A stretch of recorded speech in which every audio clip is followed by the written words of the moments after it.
Okay, do we have sound now? God damn it. All right. So, anyway, wasn't muted. My audio device got misassigned to a non-existent device. It should be fixed by now. Let me know if you can hear me now. There is a delay. Yes, yay. Okay, great. So that happened last week too. That's irritating. For a different reason though. Anyway, so we are drinking Kalila, as you can see. We are clipping Lucky Forward. I will not finish the Kalila tonight. I should finish Lucky Forward. So, we're going to talk tonight about conventions, but unfortunately we have bad news that has just come up regarding the Charles S. Roberts Awards. So we're going to talk about that first before we get to the awards. So let me do a thing here. This is American Civil War Board Wargames category. First of all, let me welcome everybody to the show before we get into this. I just got into this. I'm like, we're doing conventions tonight. I can't talk, but we have to talk about this because they're doing it again. So let me specifically welcome Carl Creeder, Stigler, Charles Latour, Jay Sturgill, Purple Norseman, John Stanley, Henry Sikorsky, Rick Cox, John Madison, Harry Z, Ronald Nicholson, Joe Faust, Jeff Anderson, Iggy Critical, Grumbling Grognard, Mike Anthony, The Command Tent. Incidentally, the winners of the giveaway from last week's giveaways shipped today, and there will be no giveaways this week. I need to take a break. So, Greg Grant, make sure I'm not missing anybody here. H. Tuna, Kyle Reese, Fucko, Jay Sturgill, Brent McCabe, Tim Zales, if I didn't say your name already. And that may be everybody. John Longshore, welcome back. Bill Simone, Stephen Roberts, and Lind Pratt. Okay, so does anybody see the problem with this? Now, if you went and looked at Board Game Geek, you wouldn't see the problem with this. Hood Strikes North was released in 2021, not 2020. I know this because, if you'll recall, there was drama about the pre-orders for Hood Strikes North. That drama occurred in May. So, it's not like this thing released in January, and we have, some questions about whether it released in 2020 or 2021 or not. It released in 2021. Board Game Geek is, as it is occasionally, wrong on this. BGG says 2020, it released in 2021. So, the others, I'm not sure about the Vevictus issue. And before I get into this, let me mention that I'm going to specifically mention two games here that don't fit in their categories. And both of those are outstanding games that are absolutely worthy of a top-level award, including the Charles S. Roberts Award. But they're from the wrong year or not in the right category. So, another problem, do we see the problem here? The problem here is friend of the channel, David Thompson, great guy, have nothing but the highest respects for David and his design efforts. But unfortunately, Undaunted North Africa is not an expansion. It is a standalone game. What are the criteria for these categories? Nobody knows. There are additional rounds of voting on some of the categories, but not on all of the categories, with a very short window. I am not at all sure what the story is with that. It makes it look, at minimum, colossally disorganized. I don't want to spend too much time on this, because it'll just end up with me bitching for an hour and a half. There isn't fact-checking happening here. If they checked anything, they may have looked at BGG, which has the wrong date for Hood Strikes North. And I've saved a bunch of these just in case they retract a couple of them. And I've got no opinion on some of this stuff. I noticed that Napoleonic Era Board Wargame nominees. Okay, so it's good that there's a Napoleonic category. I voted on this, actually. War and Peace, should that be eligible? Because it's really just another printing. I know it says 6th edition on the box, but it's really just a new printing with errata included of the previous 2017 or 2018 edition. Should it be eligible? Well, what are the rules? We don't know. Nobody knows what rules are being applied. Nobody knows what the process is. Nobody knows that anything is going on here. I mean, you could have a standalone expansion, I suppose, but I mean, I don't think Down to North Africa has positioned itself that way. Plenty of good games here to pick from. I don't believe that fact checking was done. So that's really all I would prefer to say about the Charles S. Roberts Awards for tonight, because you are absolutely probably going to have me complaining about... Well, maybe not. I mean, there certainly were plenty of quality games that won games last year. It's not about that. It's about, a fair playing field for everybody. And if you're going to... And you're not going to find a bigger booster of Hood Strikes North than me, other than possibly Patrick's Tactics and Tutorials. But it did not release in this year, so it should not be eligible. As far as I know, Tim 2 is the person running it. I don't know who else is involved. Do not blame Mr. Pancaldi, who kindly donated the music for this week's show. He puts the video together for the awards, which is a tremendous amount of work. I'm not in contact with anybody. I do have Tim's email address, but I mean, nobody knows who the nominees are until they announced it today, right? They've been stringing us along, announcing one category a week of nominees. So it's not like we had, hey, here are the nominees. Let's open it up for a period of public comment and fact checking or something like that. It wasn't something like that. Nothing like that occurred. So Mark Flanagan, driving to work. Please do not imbibe whiskey on your way to work. I assume they're checking. I don't know how like I said, I don't. The process. A big part of the problem is the non-transparency of the process, right? It's the fact is, well, what are the categories? What are the criteria for the categories? They're not telling anybody, so it's just a big mystery. So anyway, we're getting excellent progress done. So it's interesting that tonight's topic should be awards, because of course the Charles S. Roberts Awards were at one point a part of the Origins Award, or at least given out at the same time as the Origins Award. And Origins kind of dropped the whole thing. And we'll talk about that. I'm glad that Brant is here as well to comment on the fact that there still is wargaming at Origins. But one of the things that I want to talk about is I want folks to tell me what conventions are out there that I don't know about that have substantial wargaming presence at them. And I'm sure that there are examples of that. So, who owns the Charles S. Roberts Awards? I'm not really sure. I'm not 100% sure that that's even the correct terminology. That person may be Roger McGowan, but I don't know that Roger is involved in the current process either. So I'm certainly not inclined to blame this whole thing on Roger. Trying to get these sorted out. We have heavy anti-tank and not heavy anti-tank. It's Gauss, so we have a lot of stuff. There is a Hanut Vassal module en route, but it is not available yet from our friends at Decision Games. So, anyway, conventions. We have Origins coming up at the end of this month. I will be there with the Armchair Dragoons running stuff for them. In this case, that is going to be Commands and Colors Napoleonics. So stop by the Wargames area. I don't know what the program will say,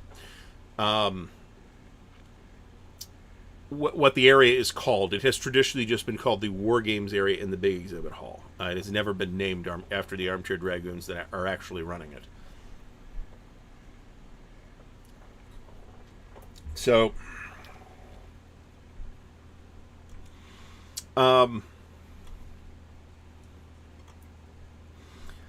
now we're having a slightly abbreviated Origins this year due to the ongoing pandemic, of course.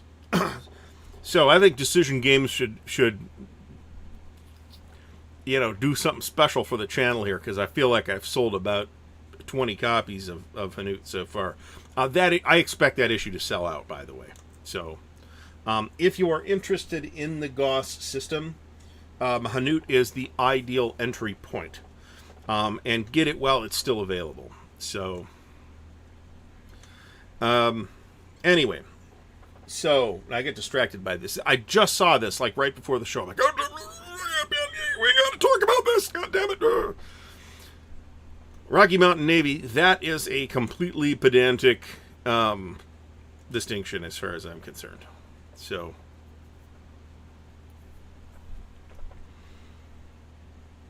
All right. Somebody's asking, if anybody's asking where Origins is, it is indeed in Columbus, Ohio. It has been in Columbus, Ohio since 1996, if I'm not mistaken.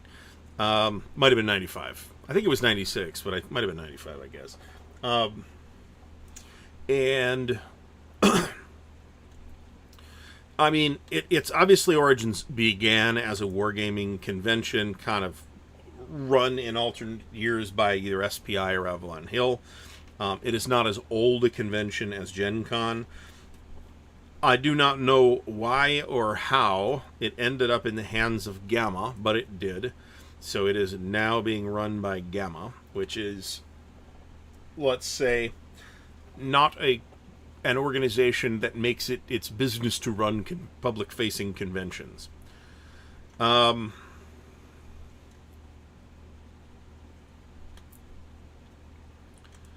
So, also the counter quality on Hanut is really nice too. By the way, it's got the nice thick newer decision counters that I suspect but do not know are being printed offshore. I could be wrong. They're not as thick as the GMT offshore counters, I could tell you that, but they're nicely thick. They feel real nice. Anyway, of course, Gen Con occurred this past weekend, and we do have photographic evidence from the internet that wargaming did in fact occur at Gen Con, as always been the case. Last time I was at Gen Con, there was a decent amount of wargaming happening, but that was like quite a while ago, right? That was, I don't know if it was 20 years ago, but it was a long time ago. So Brant's got one of those keyboards that you can put in the dishwasher. So I'm not boycotting anybody in this hobby anyway. I'm willing to judge the products on their own merits. I've been wrong from time to time, right? But I do like some of the stuff that Decision specifically does, even if I find their activities sometimes baffling. Everybody got burned, by my understanding, is by Desert Fox Deluxe. Also, as Brant mentions, yes, please do thumbs up the video, subscribe to the channel, and all that. I'm sure I'll mention it again, but please do that. It helps the channel out a great deal. So, I haven't been to a convention in a long time, right? My next convention will be Origins, and then after that we will be doing... Interesting. After that, we will be doing Compass Expo in Connecticut. Goss is the Grand Operational Simulation Series. You see the 4 games or 3 games right here behind me on the shelf. These are the decision versions of Vok Dam Rhine and Atlantic Wall, plus Hurtgenhaus Forest, plus the latest big game in the series, Lucky Forward, which came out last year, I thought. Those are the games in the series. They are big and detailed, battalion level West Front World War II. So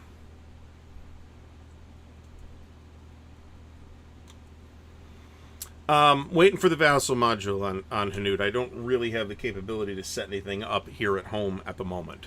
But I have a couple other irons in the fire on that as well. So we are still playing through, by the way, in our Tuesday game. We are still playing through NATO from Compass Games. I like it a lot. It's really well designed. There's a lot of really clever design mechanics in it. I think Bruce did a really good job. If I have a complaint to make, it is with the markers, which too many of the markers are just different shapes of explosions, and it's really hard to tell them apart. So I'm not a huge fan of the markers, but otherwise I think it's a really well done game, and it's a home run on the part of Compass. So, Carl, my understanding is that edition, the box edition of Desert Fox Deluxe, I'm not sure about the magazine edition, had some printing issues with the TEC. Other than that, I'm not really aware, and Decision Games reacted badly to people pointing that out. I'm not really aware of any other issues with it, but I didn't buy it, so I'm not the person to talk to about that. Origins made the NFL broadcast yesterday. What's the scoop on that? It's not even in an NFL town. So yeah, I expect Compass Expo to be a lot of fun. I will be there for one full day, really 2 full days, but one of those days is Sunday. So, now, 2019 was like a banner year for conventions for me. And early 2020, I guess we talked till the pandemic locked everything down. I had gone to Origins. I think that was the year where it was possible I was going to go out to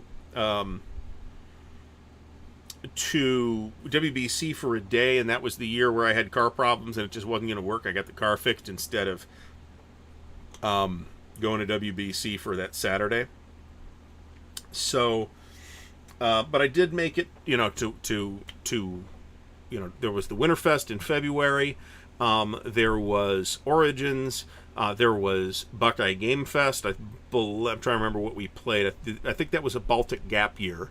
And then in November, there was Compass Expo, which I had a really good time at. And then in January, there was MMP's Winter Offensive, which I also had a really good time at. That's definitely the most conventions I've been at in that amount of time ever. I do feel like, at least if you're into traditional Hex Encounter stuff, taking away hotel rooms from the Columbus Mud Hens? Huh? I don't know anything about that. Anyway, I do feel like wargame activity has largely drifted away from the big multi-purpose conventions like Origins and Gen Con and moved into dedicated wargaming spaces, of which the only hybrid that's really left with tons and tons of wargaming happening at it, I think, is WBC. There's a lot of non-wargaming happening at WBC as well these days, but there's still tons of wargaming as well. On the other hand, let me turn this off because none of these texts are actually important at this time. It's my mom's birthday, so...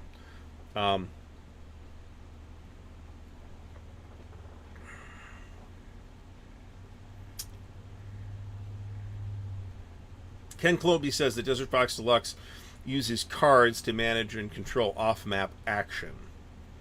So I don't remember those complaints happening in the magazine version. So are there changes that aren't just mistakes between the magazine Desert Fox Deluxe and the boxed Desert Fox Deluxe?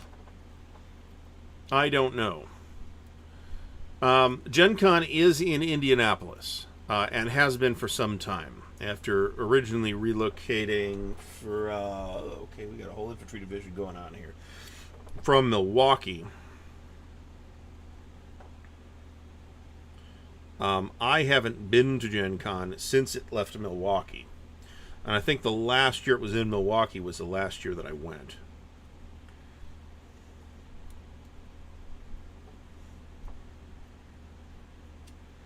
All right, here's the 48th something division. There's a lot of small and depopulated German units in this game. So,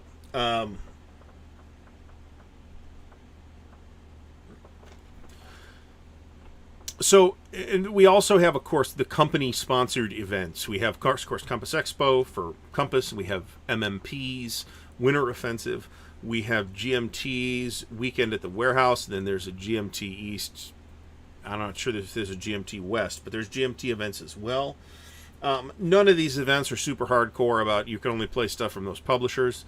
I know that I think MMP is probably the only one that like has. I don't even know if it's a rule, but I didn't see much from other publishers being played at Winter Offensive. But it wasn't nothing either. I saw a couple games in Nevsky actually, which had I think just recently come out at that point. I will tell you this: I hit huge issues setting up the learning scenario for Atlantic Wall out of the original game-specific rulebook. There's a lot of mistakes in the scenario setups. There's mistakes in the counters, and in some cases, the scenario setups reference the correct counters that you didn't get until you got the errata counters like a year later. So, Dice Tower West is in Vegas, if I'm not mistaken. There's going to be a Wargaming presence there. I don't know if Harold Buchanan is actually running it, but I know that I think Carl is involved in that. He should chime in to say, details on that. I do know that there's a decent amount of wargaming happening at... Then, of course, there's Consim World Expo. Of course, let me mention that off the top, which has become like the premier event for Hex Encounter wargamers, right? There's also Consim World in Dallas. It's not far enough from Phoenix to, I think, make a difference. Andrew coming in from Australia. Welcome. It is 10:20 in the morning, so it's not crazy o'clock there. Not unless you got to work Monday through Friday, anyway. I am almost certainly not going to dress up in any sense for Origins. I might wear one of these t-shirts. That is as much as I am able to do. So, the Consim World Expo is in Tempe, Arizona. Tempe, for those who don't know, is a suburb of Phoenix. So if you're flying in, you'd be flying into Phoenix, which is a nice airport. I've been through the Phoenix airport.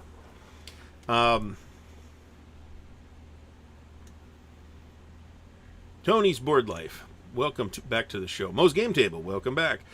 Today's, speaking of folks with YouTube channels, tonight's channel of the week is another one of those, why does he not have 1,000 subscribers yet? Jim Morzowski.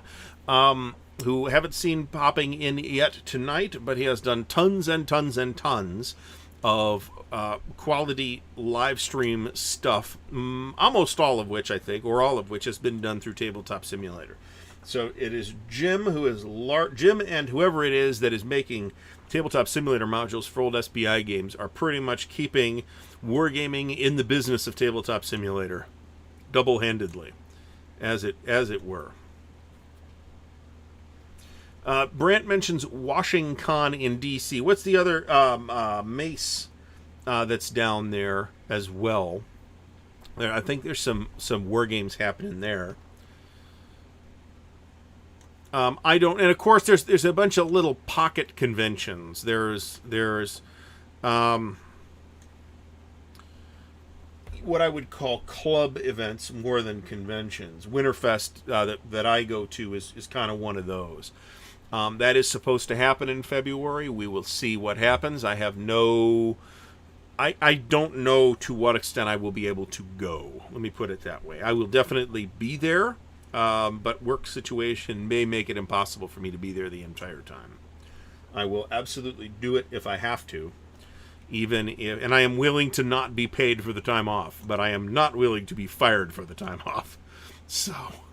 So we'll have to see what happens. PressCon is another one that supposedly has got some war games going on there as well. And there's one out in Washington State somewhere too. And I don't remember what it is. That there's some other stuff. Council. Iggy Critical mentions Council. Okay. So Mace Brant says that Mace is in Charlotte. Wargaming is limited to BattleTech and Fantasy Skirmish and Warhammer stuff. So I don't want to disparage those games or their players, but that is not stuff that I am into. And unless there was some RPG thing that was like a killer thing that I just needed to go to, I probably wouldn't go on that basis to that event. There's also Historicon, and Rally Around the Flag, or whatever the other like sister event of Historicon is called. My understanding, I've never been to those. My understand, Game On might be the one I'm thinking of actually. Council of Five Nations, that is primarily SFB. Boy, I'd love to learn more about that. There is absolutely no way I would be able to go to that, but I would love to know about it.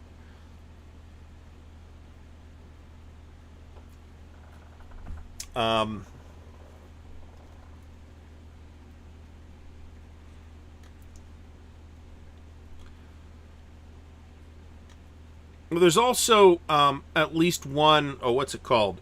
Stack Academy in I don't know if it's in Montreal, but it's in Quebec somewhere.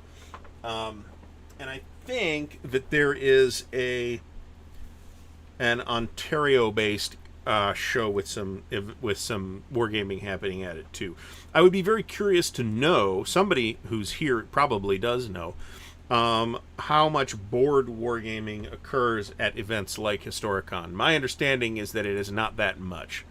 That it is almost exclusively miniatures play. Cold Wars. That is one of the other ones that I'm thinking of. There might be another one too. And there's the San Diego. I should point that out. There's the San Diego. Now I'm talking so far, right? I've kind of been talking about physical events, but during the COVID situation, we have the timing once again does not work out well for me for San Diego Historical Games Convention, even online. The phenomenon of digital or online events and conventions is not going to go away. So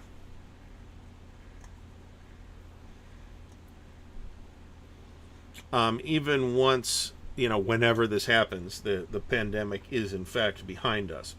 So that is an entire dimension of the conversation that we could also have. Iggy Critical, thanks very much for stopping by. Oh, these are... Oh, crap. These are... poop. I'm going to have to go through these, aren't I? Some of these units that I've been clipping are...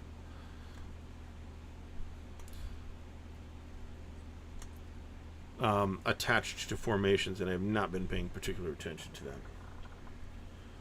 One of the few systems that I've seen where there are actual rules for recon that make recon units useful for recon, in addition to being useful in the ways that both the Germans and the Americans use them historically in this campaign.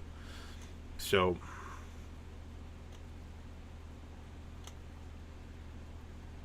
yeah, Mo, I agree. I think digital events are not going away. They're just too convenient. You can do it from the safety of your own living room or computer room or whatever it is. And as we transition more to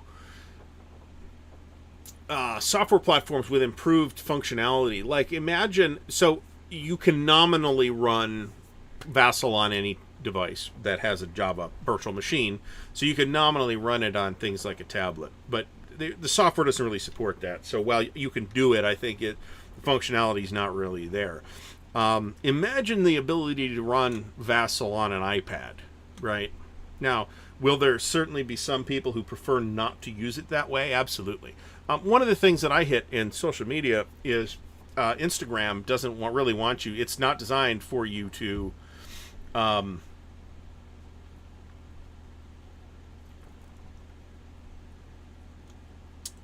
it's not designed for you to... I lost track of my thought here. I am strictly using... I use the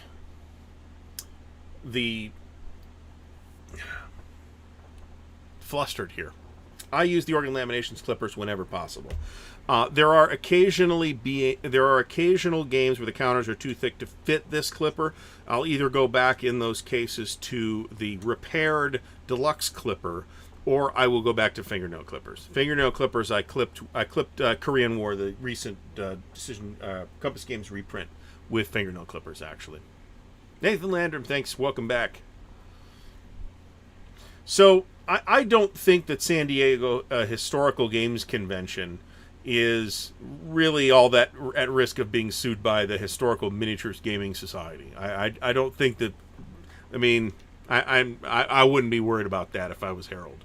Let me put it that way.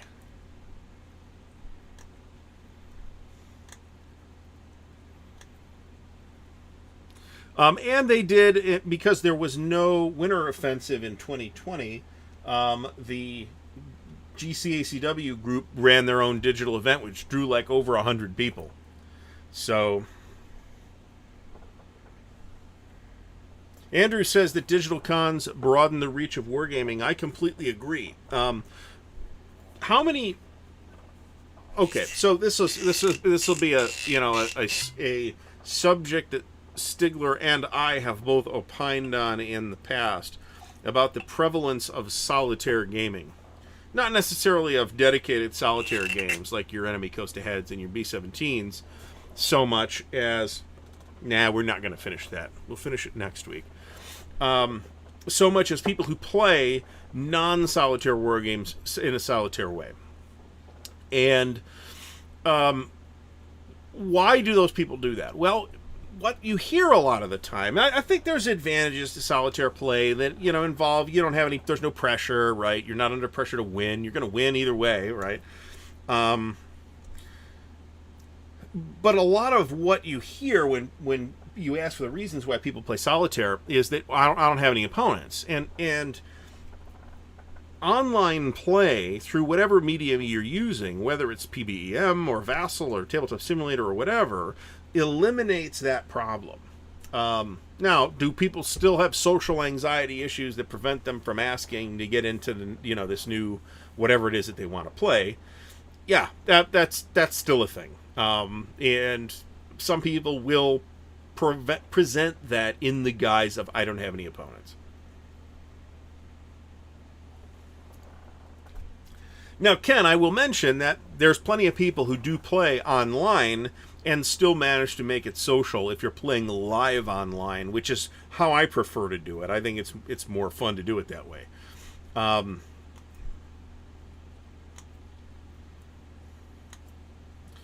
Tim Zales mentions, play however you want, which I certainly cannot argue with.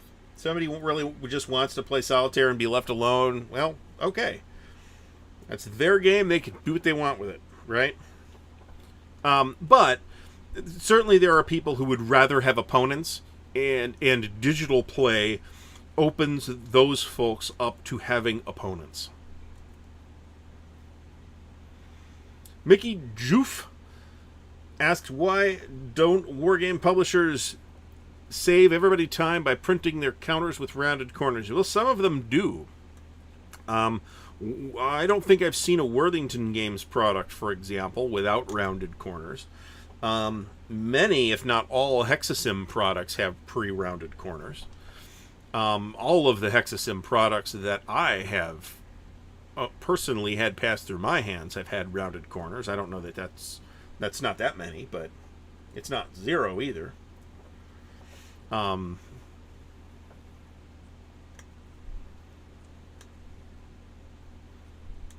Oh, John, I was going to say, well, John Madison's from Colorado. So that would be unhelpful, however.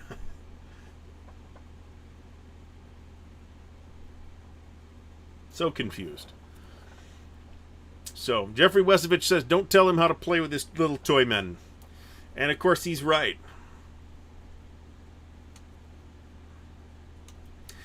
Also, Mike Anthony mentions this, and I feel the same way. There is a tactility thing with any tabletop game, really. And not RPGs so much, but with any board game of any kind. And for me, I feel it most strongly with war games. of pushing the chits around on a map and handling the chits and, you know, dropping the tweezers and blowing out the line and all that stuff.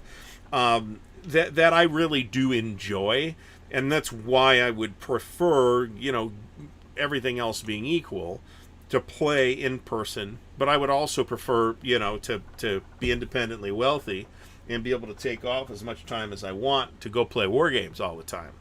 And I'm not, so sometimes we don't get what I want. Yeah, some of the Compass stuff actually does come with pre-rounded corners. The No Peace Without Spain games series of games do, for one thing. And then Andrew mentions Coalition, which is also true. Napoleon's Imperium was probably just too big to do that, because you get a lot less counters on the sheet.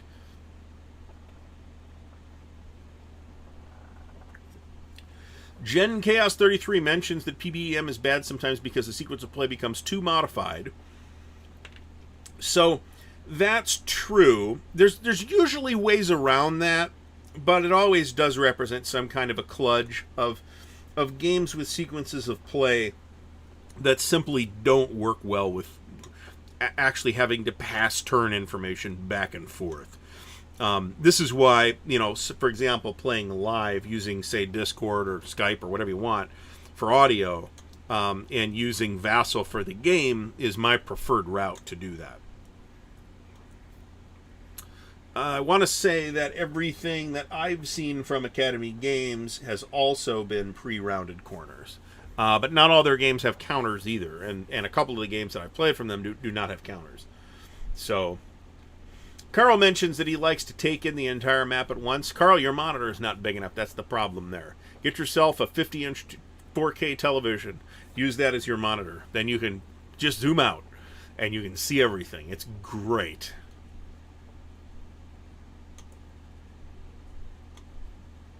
Ooh, Stigler starting 6-man Highway to the Reich. I assume you're using the second SPI edition for that? And yes, it would take months.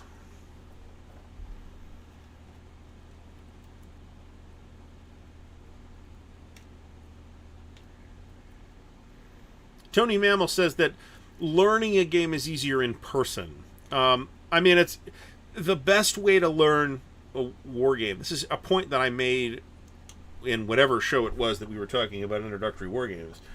The best introductory war game is the war game that your buddy already knows how to play and is willing to teach you. Doesn't matter as much how complicated the game is. It could be potentially very complicated. This happens with ASL all the time.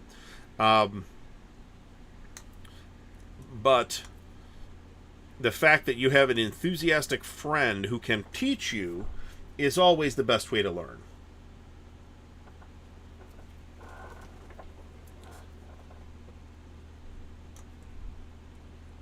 I did rearrange the shelves behind me somewhat.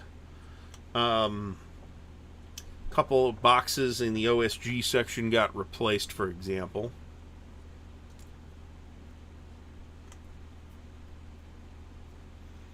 I actually stepped down from this because I wasn't getting as much use out of it as I thought. I had a 42-inch 4K TV, which you can get for $250, something like that.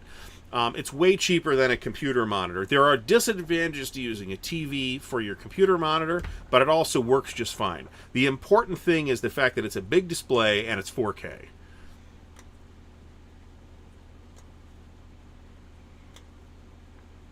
So,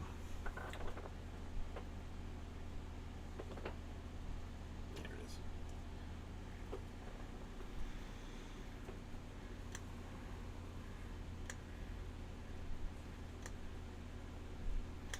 Stigler mentions that if the game is big anyway, and both Stigler and myself are not afraid to play big games, right? I could show you the pictures of Case Blue, for example. Although, check me out on social media if you really want to see those things.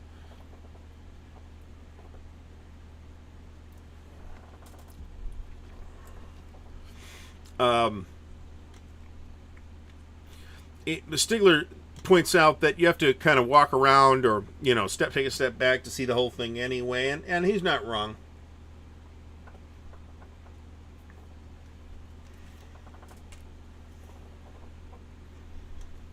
huge number of breakdowns here in this thing.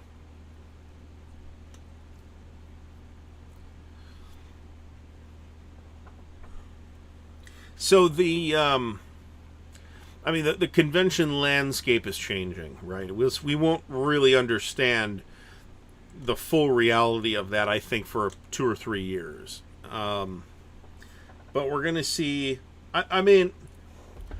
Another question that was asked on, I think, on Twitter the other day is, would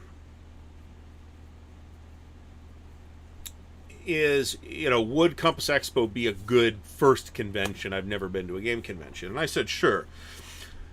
In general, smaller conventions are probably better conventions. They probably create better experiences than big conventions do. But big conventions also give you something that small conventions don't, which is the enormous crowds and all the noise and the whole ambiance of being in the same room with 50,000 other people. Not to mention the enormous dealer's room. So on the one hand, we have our little club convention in Sandusky every year, and there's no dealers or anything like that. There's no walking around. There's no distractions. People are focused on the game, and that's great. And that is a convention that is topped out at about 50 people, or an event that is topped out at about 50 people. We'll see how it shakes out this year, but and because of that experience, though, if I had to pick an event to go to every year, and if somebody said, "Hey, this is the reality of the situation. You can only go to one gaming convention a year," that's the event I would pick, because we get 8-9 days to play a big game with really a pretty minimal amount of distractions. It's an economical convention because it's at a weird time of year in a place where nobody wants a hotel in February. So it's not particularly expensive. It is my number one Wargaming experience event. That again, it's again not exactly a convention, so it's more a group of people who have kind of gotten together to do this thing every year for the last 20 years or so, and in recent years it drew and some additional attention, and some measure due to me probably.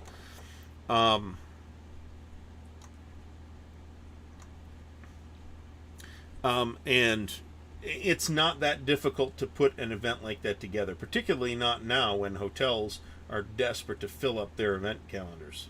Where the hell is this going? And if you only really need to make that worthwhile to have everybody chip in $100, you really only need 100. You only really need 20 people. So you can make that work. It's not that hard to organize. The hardest thing to organize about it is getting people to take a whole week off. What time? Well, in the summertime, Brant, when Cedar Point's open, because it's right down the street. Brant mentions that folks say that you don't get social interaction from online gaming, and to go look at Jim's channel, which I agree with.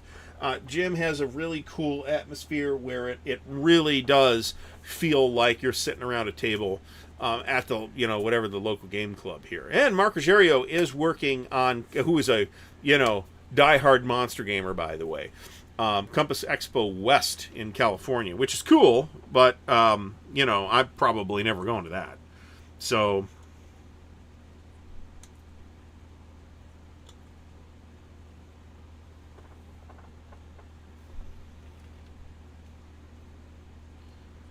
John Longshore, we're going to be up in Detroit next weekend for a friend of friend's birthday. I think just south of Detroit, I think, is how that's going to work.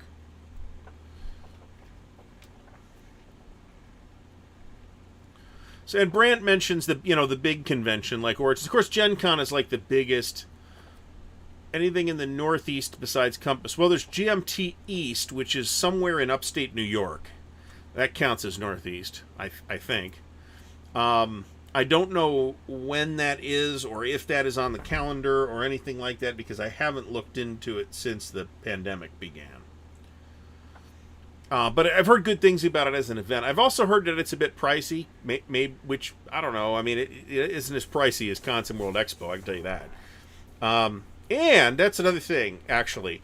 Airfare right now is super cheap. So I was looking into airfare to various places. I didn't check Las Vegas, and I probably should have. But airfare to Las Vegas is traditionally cheap. Airfare, one-stop airfare, round trip, from Columbus, Ohio to Orlando, Florida, right now is $59. So if you're going to go to Dice Tower West, remind me when Dice Tower West is. It is in March, if I'm not mistaken. Jason, it's going to be a good time. My advice for Compass Expo specifically, this is true for most conventions, but it's expedited because of the way John is running Compass Expo. In the case of Compass Expo, is have an idea of what you are going to play before you get there. Okay? In the case of Compass Expo, what that means in practice is that there's a big list on the Compass Expo website of people who are running various things with their email addresses. Reach out to those people and have a plan going in as far as what you are going to be doing. Do not go in just thinking you'll play it by ear, unless you are like relentlessly extroverted. Maybe you can get away with that. I cannot. ASL Jeff Taylor mentions ASLOC. That's ASL Oktoberfest. That's in Cleveland. That is a very good event, but is 100% ASL and ASL Starter Kit. So Carl confirms that Dice Tower West is in March. So, as he pointed out, suites at the Rio are super cheap. Hotel rooms in Vegas generally are less than you'd expect them to be because they figure you're going to waste money in the casino. And there's certainly a casino at the Rio. The Rio also has, at least last time I was there, it's been a while, it has an excellent buffet. It's off the strip, as I recall, so it's a little, you kind of got to take a taxi or a shuttle to anywhere else you want to go.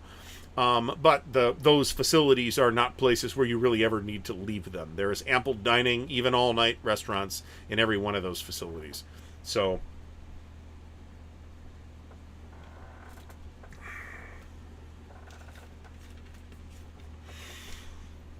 so you can absolutely make that a very inexpensive trip if you want. Jason, well, okay, so there will be people there demoing games. Offhand, let's pull up, since Compass X. Well, Origins is the next big event, but Origins can do their own marketing. Let's take a look at Compass Expo.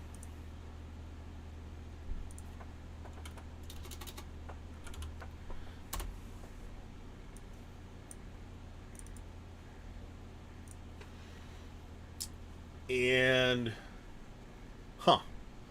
also, I'm going to take probably unjustified credit for fixing the hotel location problems for Compass Expo last year. Really wasn't me. It was really the state of Connecticut who closed the former location. Let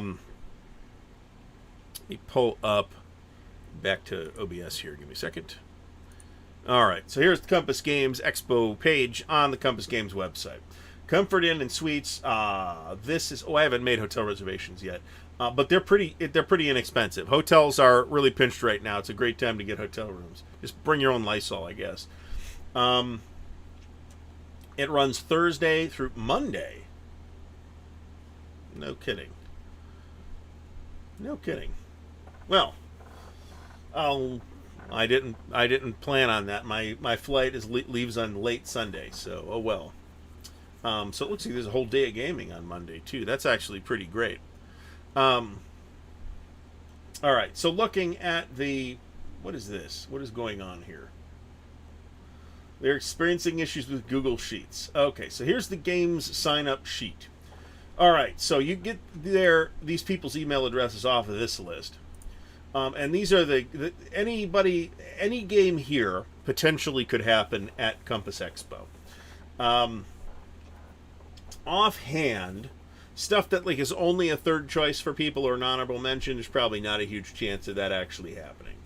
But reach out to these people and take a look at the games. You'll notice that they're not all Compass games. A lot of them are, obviously, as you'd expect, but They're not all Compass games. Connecticut does have a high hotel tax. That's true. A lot of stuff. Hey, you know what was ruinously expensive in Connecticut last time I was up there was dip. Holy cow, was that? It was like $12 at $12 or $15 a can for the cheap snuff that I was buying. I think they didn't have the cheap stuff. I had to buy Skoal or something like that. But man, it was expensive. So glad I'm not on that anymore. Brant, thanks for stopping by. A lot of these games, let's see. I've played some of this stuff. A lot of these games are games that are hard to find, like Democracy Under Siege, which is by 4Dados or somebody like that. I think it's an Italian designer and a Spanish publisher. Very hard to get here in the U.S. That's a pretty cool game. There's Commands and Colors, American Revolution, and Jacobites. Very easy point-of-entry games. Let me mention, since Brant mentioned it, that over at the Armchair Dragoons, their podcast, Mentioned in Dispatches, which can't be on Spotify because there's another podcast called Mentioned in Dispatches. Anyway, you go and listen to their podcast. It's great fun. And I'm sure I will probably make an appearance there before too long. Great Battles of the American Civil War. There you go, Stigler. Great Campaigns of the American Civil War. Probably won't see those, but hey, I probably am not bringing any games with me to it. There's a number of things that I think are fairly interesting. Pacific War. Somebody put Pacific War on the list. That's the Mark Herman Pacific War, I assume. The Europe and Pacific and global, I don't know how that's going to shape out, but that's probably will be running at some point.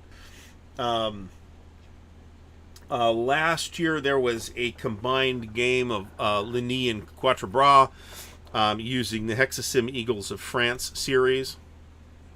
Brand Jarvis, Winter Offensive is not out of the range of possibilities for me. If I go, it will almost certainly be another weekender trip, like leave Friday and get there Friday night and stay Saturday and then leave Sunday.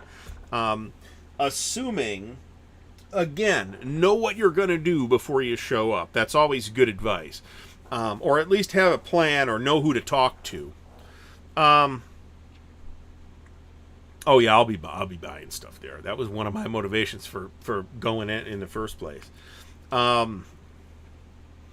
So I'm flying in, by the way. So airfare was not as cheap as $59, but it was still pretty cheap, so I got no cause to complain.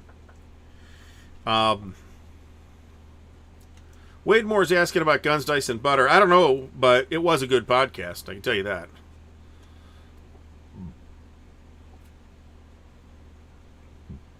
Findle70, will you be at Origins? Hopefully you will, but if not, I'll understand. It's at a weird time of year that doesn't work for as many people. Anybody that, has...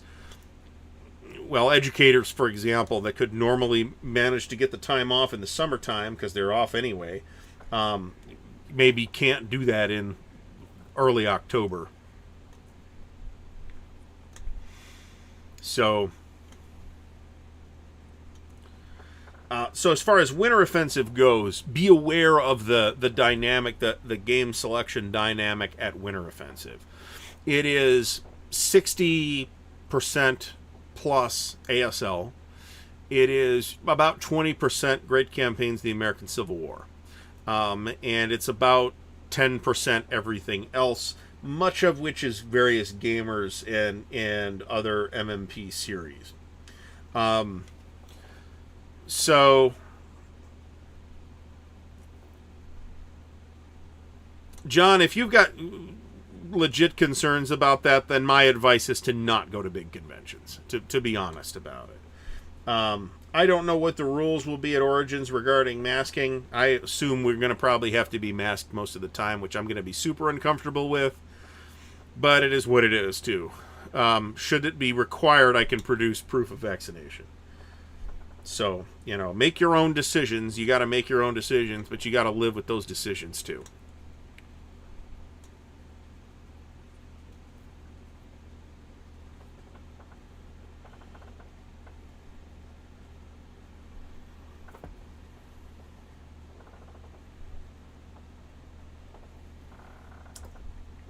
Yeah, we had a trip planned that was called off by the pandemic as well. So, what can you do?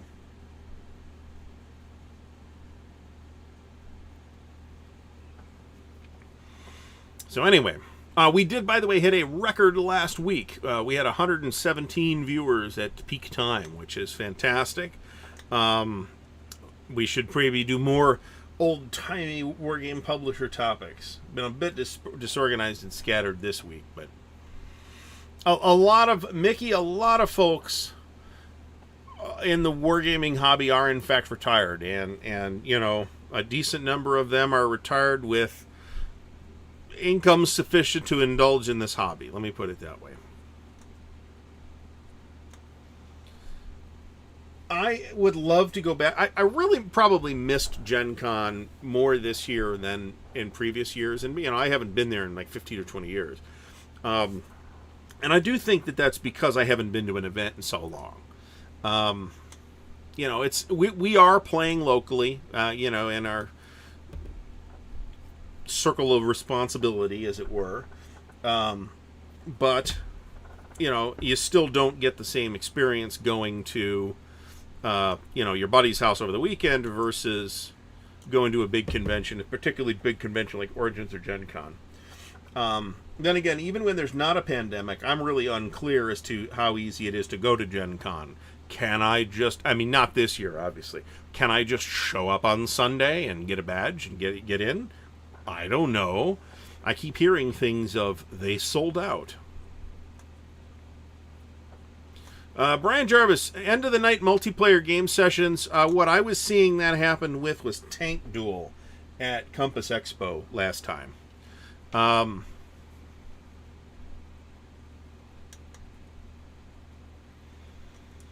Tony, there's totally people willing to teach noobs.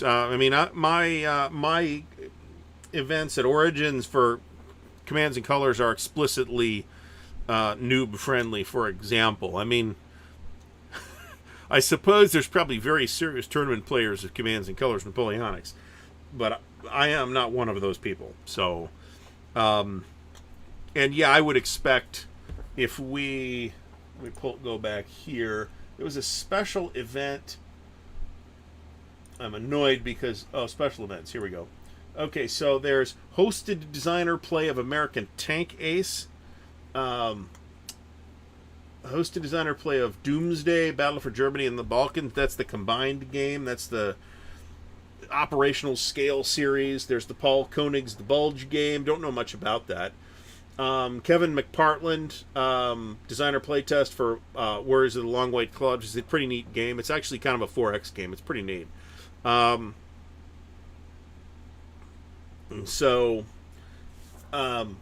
Yeah, there'll be noob friendly things, and when you email these folks, just tell them, hey, I don't have tons of experience with this or that. Are you guys going to be accommodating to that? And chances are that they'll say, yeah, we'll be able to fit you in. It's not a Compass Expo specifically is not a, and I should mention this actually.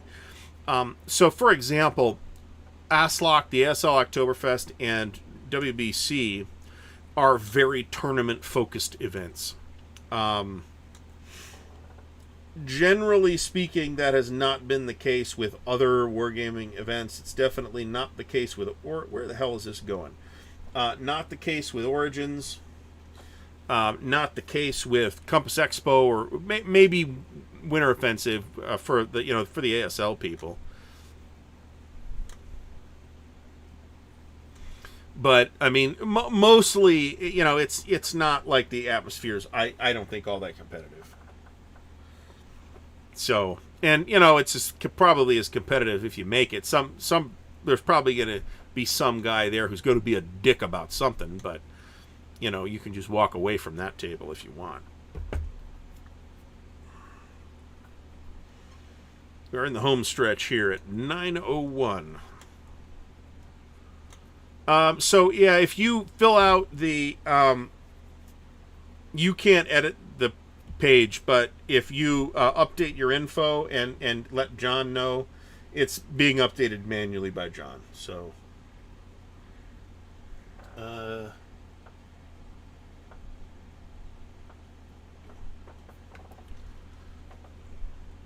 So yeah, that's Jason's right. You pretty much let John know, hey, can you make this adjustment, and he will do so.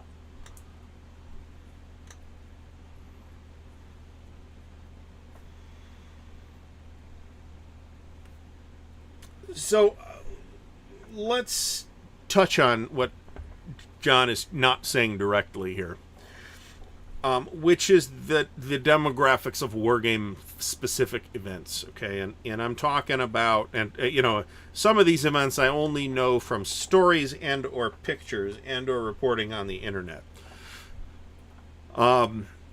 Events like Winterfest and I don't know about WBC so much because there's a lot of non-war games happening at WBC, but and the Consim World Expo, and like subsets of other events like the War Room at Buckeye Game Fest, maybe. The overwhelming demographic there is going to be white folks, white males on the old side. If that's going to be a problem for you, then consider that in your vacation plans. The number of younger people at these events is not zero, but it's not high. The number of females at these events is, again, not zero, but it's not high. So, it's a diversity challenge for the health of the hobby, I think, to try and broaden appeal of what really is a niche interest. Outside traditional demographics. I think that it would be good for the hobby to do that.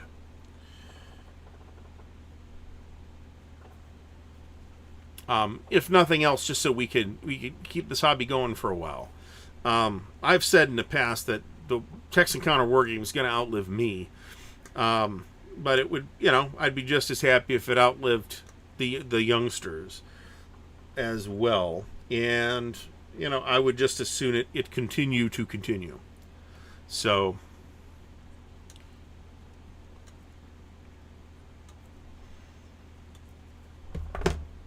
we have seen over the last, at the big conventions especially, over the last 3 decades really, which is, I've been doing this for almost that long. The convention thing, as it were. I mean, my first convention was probably in the early 90s, 93, 94, something like that. First big convention. This would have been a Gen Con.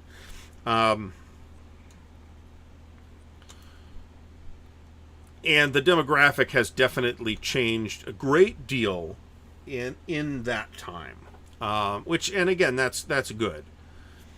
I would just as soon lots of folks be able to enjoy the hobbies that I enjoy.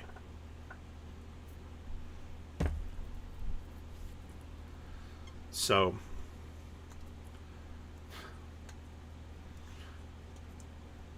John Longshore mentions that don't go to a tournament-oriented thing and, expect a, super friendly, casual atmosphere, which is, true.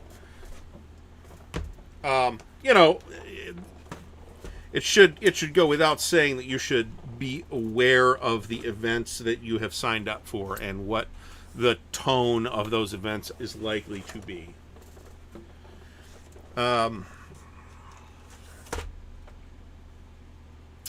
So I do need to punch some of these markers.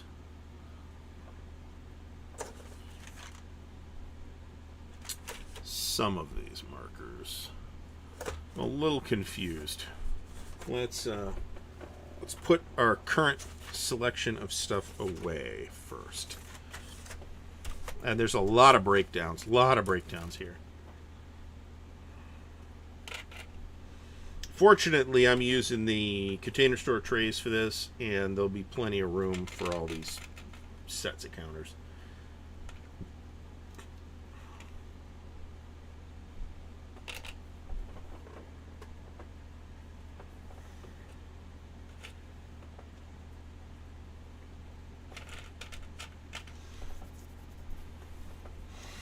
Gen Chaos 33. It's funny you should say that, because that is exactly the kind of thing that is predicted in this book by no less than Jim Dunnigan. This was the 1992 edition.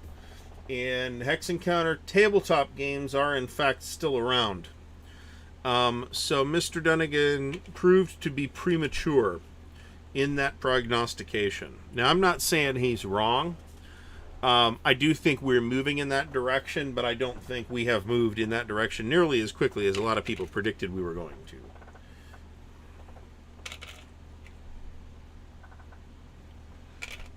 And to be honest, I've been... Tony, the best buy-in selection for great campaigns of the American Civil War is, in fact, Hood Strikes North. It is the least expensive. It's the smallest in terms of number of counters and number of maps game in the series. In terms of ease of getting you into the series, honestly, it doesn't really matter. Get whatever game you find the most interesting. But the most economical option is Hood Strikes North. Yeah, Mo's right. I mean, I read a lot of books on yeah, I do have a Kindle somewhere. I have no idea where it is. I have a tablet with the Kindle app, and I read a lot of books, digitally now. It's just super, super practical to do that.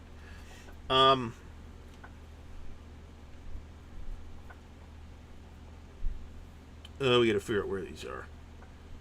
19th. There we go.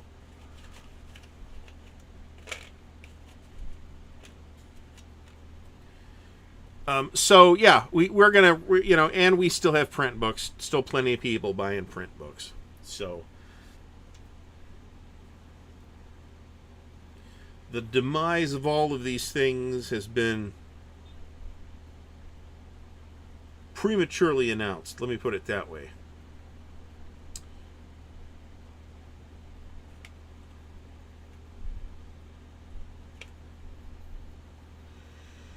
Okay, here is a... it's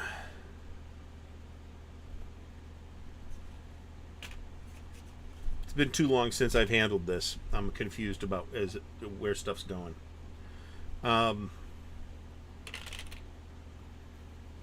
This won't be much of a problem in the Final Destination tray, but here it is a little bit of an issue. Where are the forts?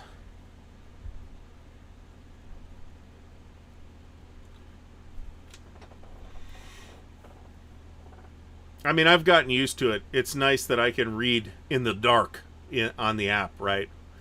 And not have to worry about lighting.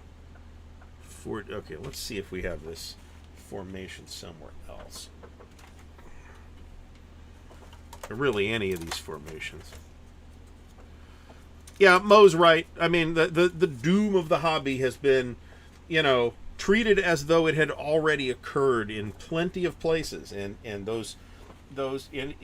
here we are, right, in 2021, still talking about this same old stuff. So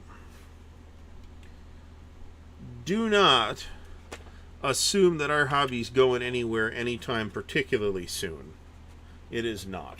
Not to say that there aren't challenges, right? There are demographic challenges, and we certainly, could use some fresh faces in the hobby. That's all fine. That's all true. But at the same time, we're really not going anywhere either. Okay, we have more. Oh, I've got markers here that are here for no reason. Let's fix those. Looking for the 48th Infantry Division, it looks like.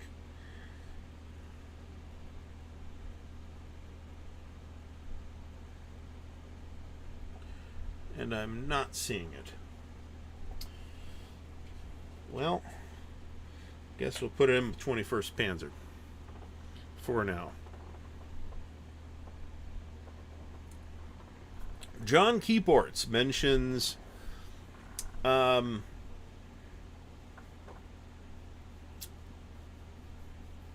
the new BCS game is now up for pre-order on MMP's website. That is Ericore. If you're into BCS, that will be worth your time.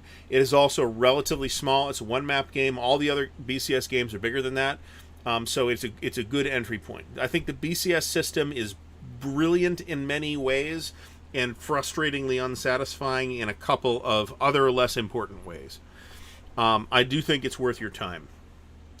Stigler, you have not missed a giveaway. There is no giveaway tonight. There will be more giveaways at some point, but not right now. I want to take a couple weeks off of giveaways.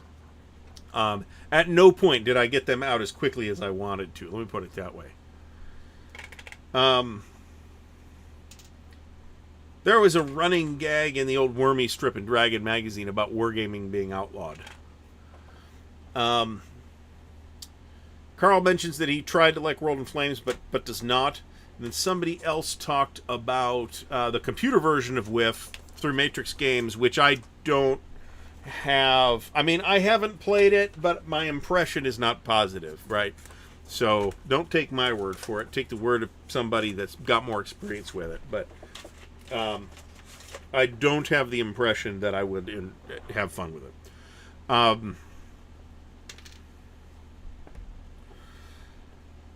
So, John, does the Decision Games PC War in Europe, is that the original SPI War in Europe rules, or is that the Decision Games board game War in Europe Redux rules?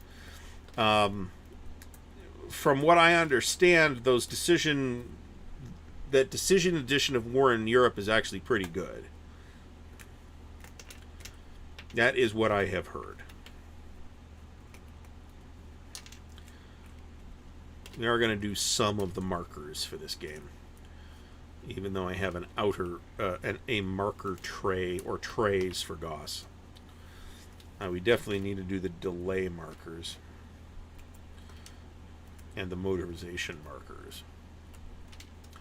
All right, Wade says entry-level OCS game. There have been a couple of entry-level OCS games, and unfortunately they keep going out of print, and MMP didn't reprint them. The current best choice for first OCS game is OCS Korea, actually. I think it's a slightly better choice than Smolensk. Smolensk is pretty good, too, for a first OCS game. Somebody else asked which GMT P500 that I mentioned in the video. That would have been, I thought I mentioned it on Twitter, actually, but maybe I did it in a video too. That was Roads to Leningrad. That is an excellent game. People should be ordering that. It has dithered on the P500 list for entirely too long. It deserves a reprint. Stigler, I believe that comment was tongue-in-cheek.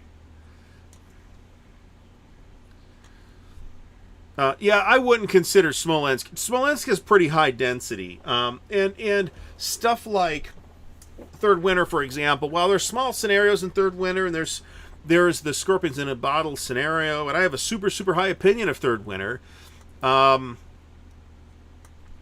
would not recommend Third Winter as an introductory OCS title. It's got way too much special stuff going on.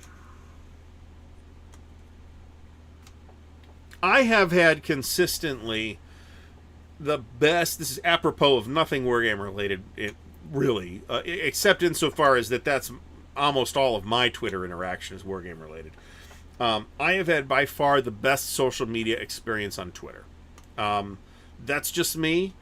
Part of that is that I have aggressively managed to not, follow too many people, and it's not about even particular types of people. It's just that if I'm following 1,000 people, then I'm not going to know. I'm going to miss too much, right? The other thing with Smolensk is that if you don't know how to use extenders, you will fail utterly after 4 turns, maybe 5 to 10 turns into the Smolensk campaign, playing the Germans.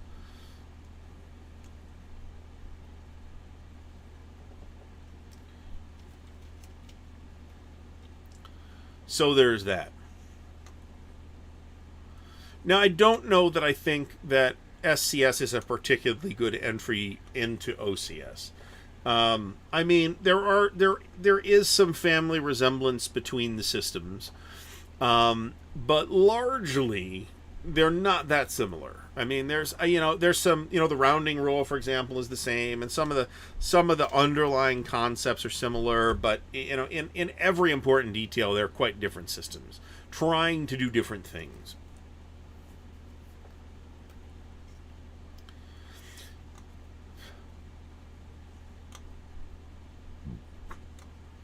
Krusty Captain says, as a Hex Encounter guy for 50 years, is Commands and Colors worth your time? Sure. I mean, don't expect it to be, don't go into it looking for La Bataille, right? But if you want a low impact, people say beer and pretzels. I don't particularly like that terminology. I don't know why, but I don't. Light, fast playing war game that's really quite flexible and really quite abstract in a fairly clever way, then yeah, I think Commands and Colors is worth your time. I'm more of a Hex Encounter guy, but if you just call the blocks counters, then Commands and Colors is a Hex Encounter war game. There's also some folks, but there's a decent Hex Encounter community in Hong Kong as well, that I'm aware of. Other introductory OCS titles that have been released were Reluctant Enemies and Sicily 2, and those are both out of print and command high prices now too. So at some point you might end up being stuck with Smolensk. I think Korea is a little bit of an easier entry point.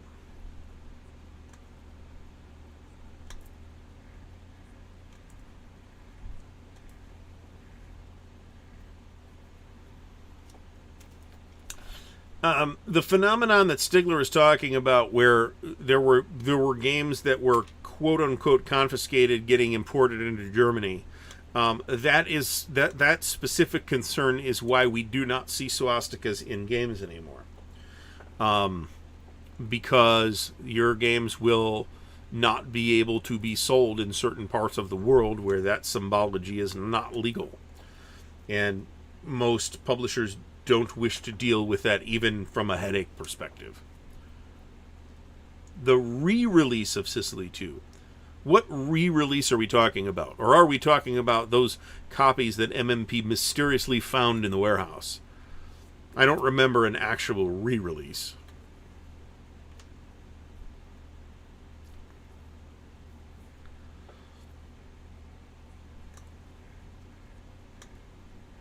Okay, that is what we're talking about. Ziegler says that beer and pretzels are rarely satisfying to the grognard, which is true, but sometimes that's not particularly important. There are times when I do not need to be satisfied. And on those occasions, I might play something like Commands and Colors. Or I might play something like Lords of Waterdeep, too. So, which is a lot of fun, and is totally a worker placement Euro.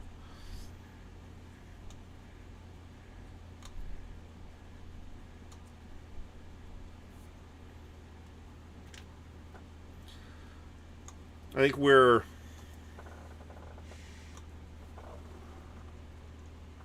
think I'm going to be good after this batch of counters, actually, on this. There are going to be some markers.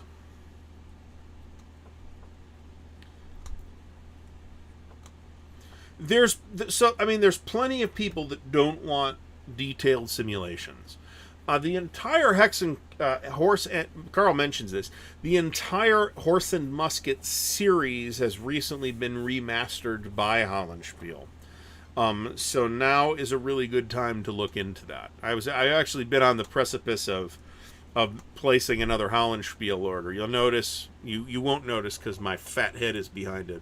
I did put a couple Hollandspiel games up and White Dog games on the shelf just to give them some representation as well. And a few more SPI games made it to the top shelf. I don't like the term filler game either. I will use terms like filler games as a joke, but I mean, Battle Line is a filler game, right? It takes 15 minutes or less, and it's basically what Hearts or whatever it is. or some card game that I've never played. But yeah, I think you can get a satisfying wargame experience with a smaller, simpler game. I don't know that I would go into a game like Commands and Colors looking for that necessarily. But you can absolutely get that experience with something like, say, the SPI Quads, which is, are games that I have had negative sounding things to say, but those games have their place, right? Sometimes I want, just a little bit. I mean, granted, I usually want something more, but not never do I want something that's either more abstract or quicker or easier to play or just curious, that I want to try something like an Imperial Struggle, which turned out to be not my thing, but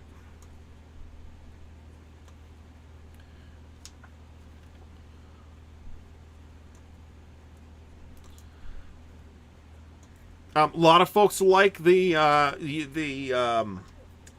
Mark's Mark. I almost said Mark Simonich. The Mark Herman Gettysburg game that appeared in C3I and was redone as a boxed game by RBM Studios. And that's an example of a game that I felt was less simulation than I wanted. But at the same time, I don't object to something like Commands and Colors.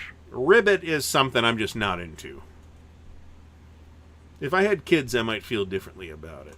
Ken Cloby mentioned Sekigahara, which has a fantastic reputation, and Carl mentions that the brand new, people are just getting it in the last couple of days, Granada from Compass, uses a related system to Sekigahara. I saw that on a table in a playtest at Compass Expo when I was there last time.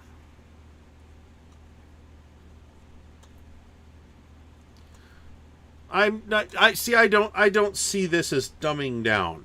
I see this as providing people will find their natural habitat. Okay, somebody who is going to be interested in the Super Simi Grognard games will find their way to the Super Simi Grognard games if you give them a path to do that. And that path might include something like Mark Herman's Gettysburg or Commands and Colors or Sekigahara or whatever.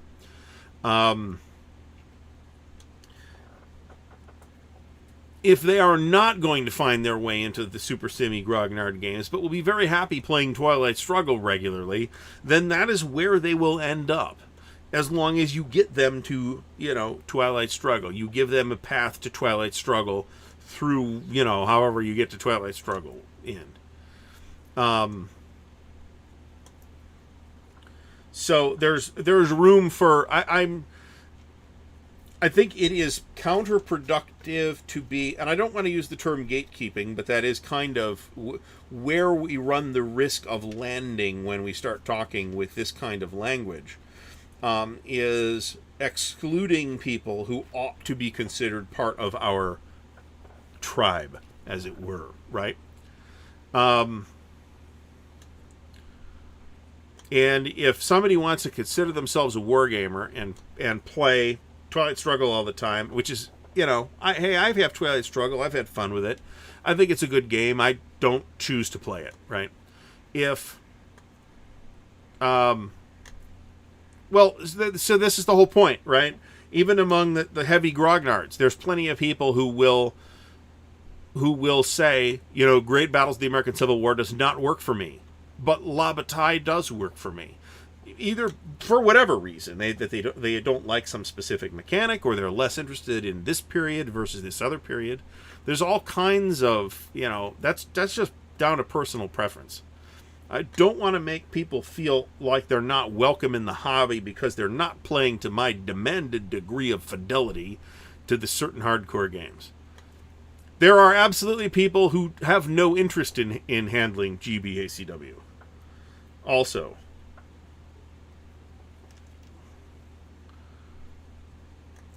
And there's nothing 6 actual. There's nothing wrong with that. I've never played Air War, but the Gregory Smith games are. I mean, I haven't played them all, to be honest, 'cause there's a ton of them now. But I like all of them that I have played. For the People is a magnificent game, and my tastes do not normally run to card-driven games as such. I have no particular objection to card-driven games.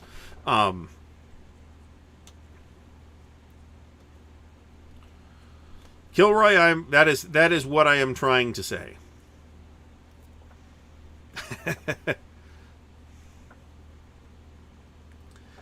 Carl, you and me both.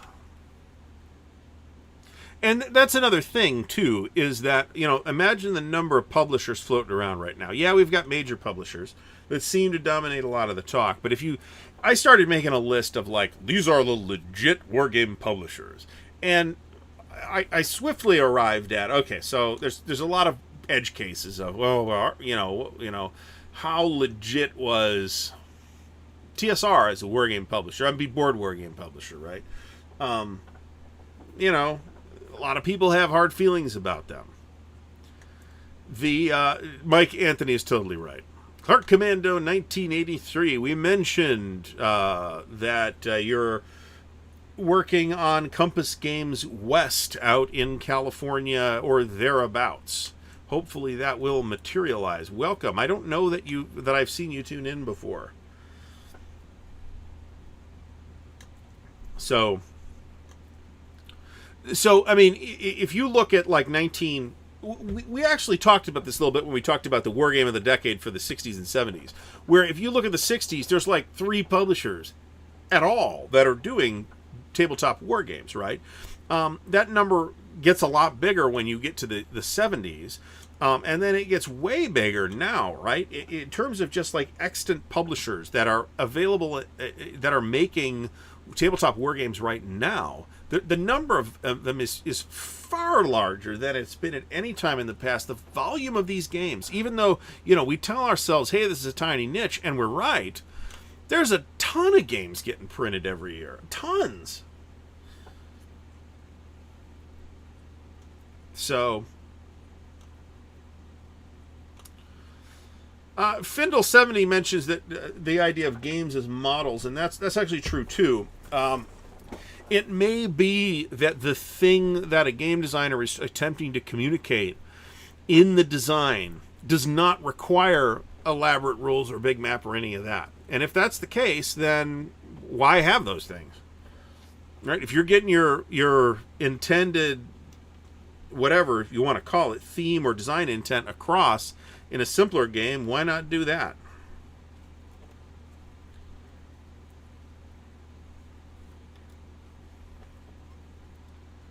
I mean, I have, to touch on where the command tent is going with this, I have a natural tendency to either be a snob or to play a snob, okay?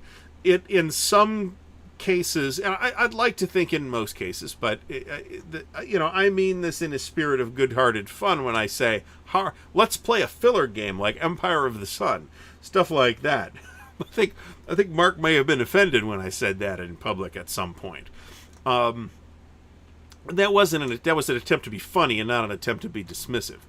But we have to be careful about that, right? Because it's not my intention to make folks feel unwelcome in the hobby. And we are a hobby that is, to whatever extent you believe this is accurate, we are a hobby that gamers who are not war gamers consider war gamers to be very cliquey and gatekeepery. I think that's less true. I think it's less true than it used to be, and I think it's less true than people think. But just that idea is out there has surely prevented somebody from entering the wargaming hobby.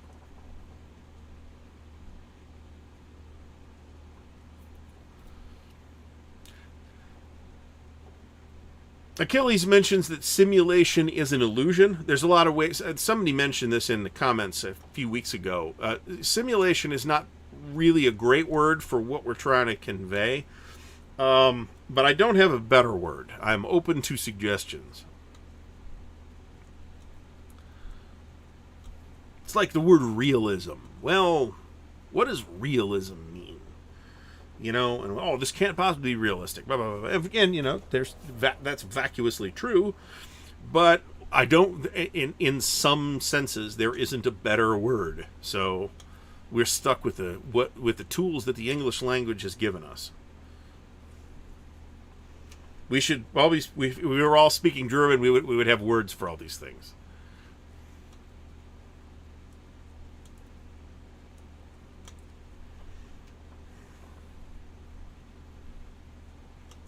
Sarcasm font would be a good idea. I mean, the Germans have the word Sitzspinkler, for example. I leave it as an exercise for the viewer to look that up and figure out what that means. Historicity, but you know, historicity doesn't necessarily cover everything either, right? I mean, to some extent, you can make arguments about historicity. I think this is a nowhere argument, and people still say this stuff. You know, well, all war games are ahistorical because you're very deviating from history. Okay, yeah, that's true, but the you know, you can't sit there and explain every time that what you mean by that is that the historical outcome is at least possible in that game, right? We all, you know, and we always say, if you want history, read a book.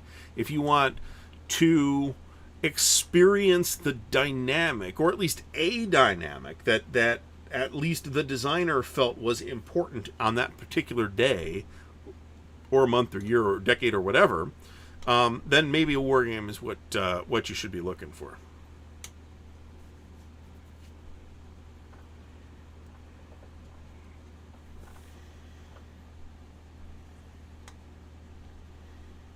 Findle says that the flight sim community says the term is study level. Mike Anthony's, you're not that far off base with that.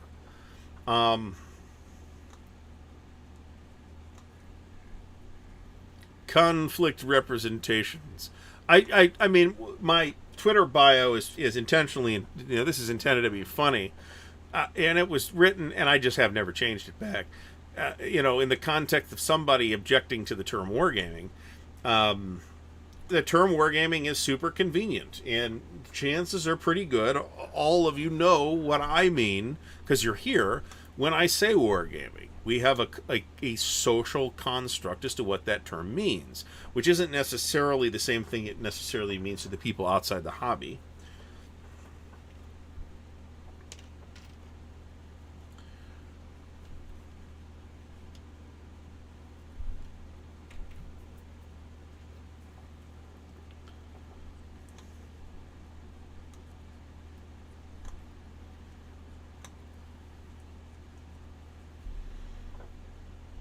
Well, I mean, that's Ken Cloby mentions that books have the same issue. Yeah, I mean, you're getting the point of view of the author, right?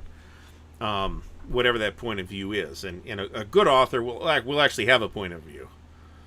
A good game designer will have a point of view. They will be telling you something in the game, as opposed to not telling you anything.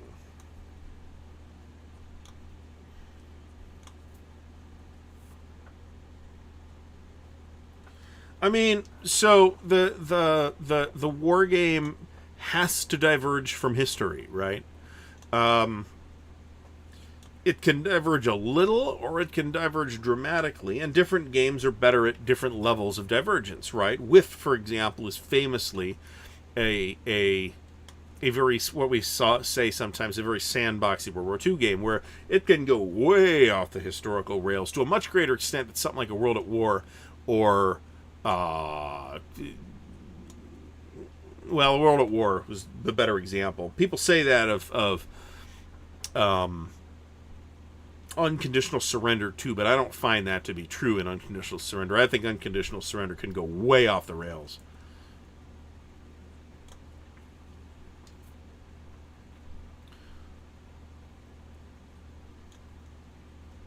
Findle says something that Mark Herman posted, something along the lines of, after turn one, every game is alternate history. Yeah, that's absolutely right. Fortunately, so my joke term was pre-contemporary unpleasantness simulations, I think. So when you play, let's take an example.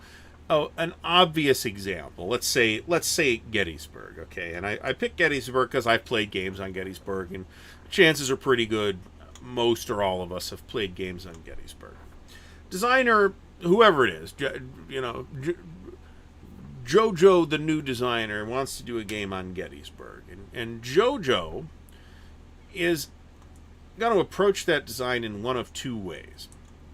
He is going to either just copy other games, mechanics and maps and scales and other things, and kind of kit bash that together into a game, and the end result might be fun. Or he is going to start by saying, okay, so we have the Battle of Gettysburg. I think that the critical decision, the critical factor in Gettysburg turning out how it turned out was Lee's inability to coordinate the attacks on the third day. Okay, and then he is going to build mechanics that reflect that situation, and probably are going to touch other parts of the games too, right? So if we have a game that reflects Lee's command challenges, then that game, there are certainly command challenges faced by the Union on the Gettysburg battlefield, right? Dan Sickles. We want to be able to reflect those command challenges as well. So the designer is entering that design process thinking this is the dynamic within that topic that I want to explore in this game. This is, again, a good designer is thinking this way. A bad designer might not be, but, even bad designers can, I think, sometimes end up with products that are fun. Sometimes.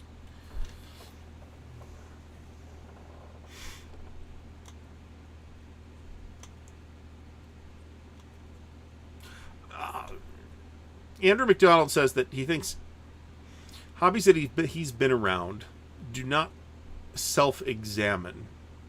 None self-examines itself than the wargaming. Okay, so I'm not sure what you're trying to say. Are you saying that wargaming examines itself more than other hobbies? I'm not convinced that that's true. Certainly true of some hobbies. Like I don't know that the model railroad people or the barbed wire collectors are particularly engaged in self-examination about what it is they're doing.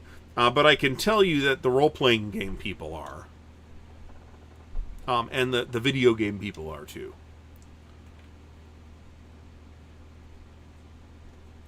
See, Charles, this is exactly the point, is that I don't think anybody's trying to say, well, at least nobody who's really thought about it carefully is trying to say that the game should only be able to replicate history. But that when we say that a game has good historicity or good simulation, what I mean is that it produces results which are historically plausible. Okay?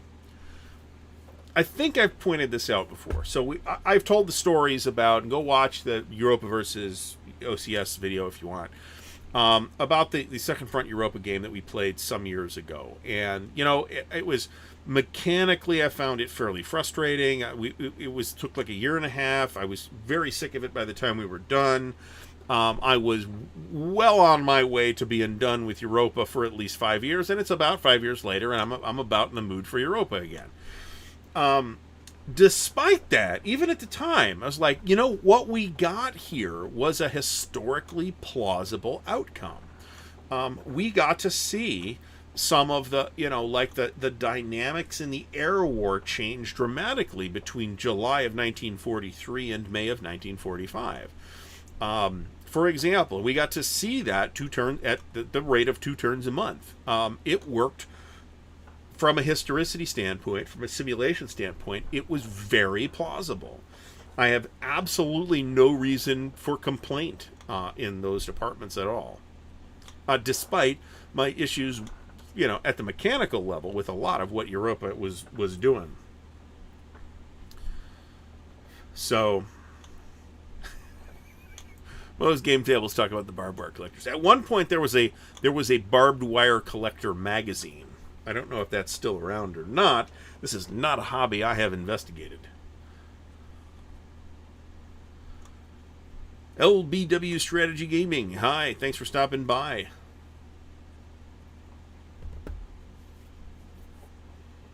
So that's another challenge, though. If and we're well off the convention topic at this point, but we have been for like an hour, so it's all good.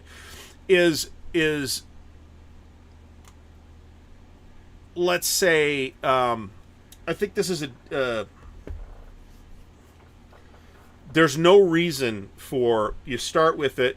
That day on the Gettysburg battlefield, there was absolutely no reason for a player to make the decision that Dan Sickles made on the Gettysburg battlefield, right? So how do you fix that, right? How do you address that from a design standpoint?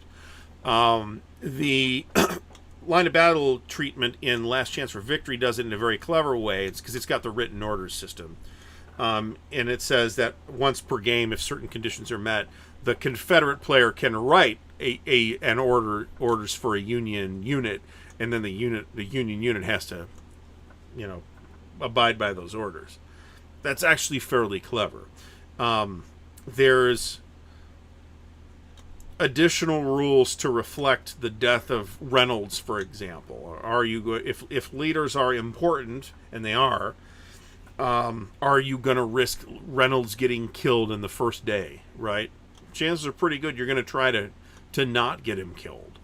And the dice may cooperate with you, and they may not. So there's a rule in Last Chance for Victory that says Reynolds dies by this time, or these additional rules to represent Lee's state of bafflement about what the situation was are also lifted.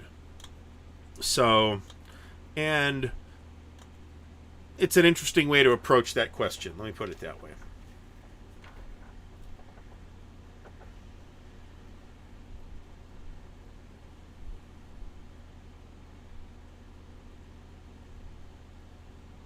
I feel like I missed a comment somehow.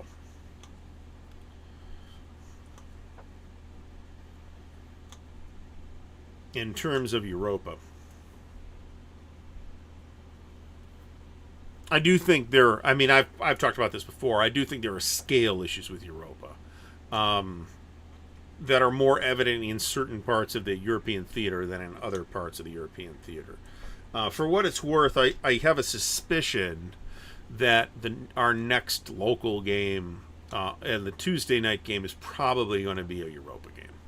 I don't know that we've made that decision, but I think we're leaning in that direction, and I'm comfortable with that. We'll pick something that takes less time than Second Front.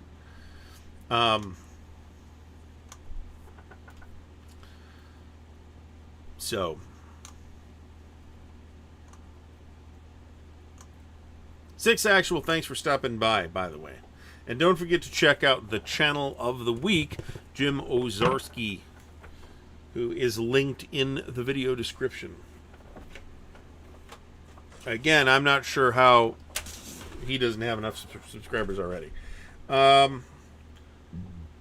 we're going to have to figure this out. I think markers are just going in a baggie for now. Wrong tray? Right tray? No idea.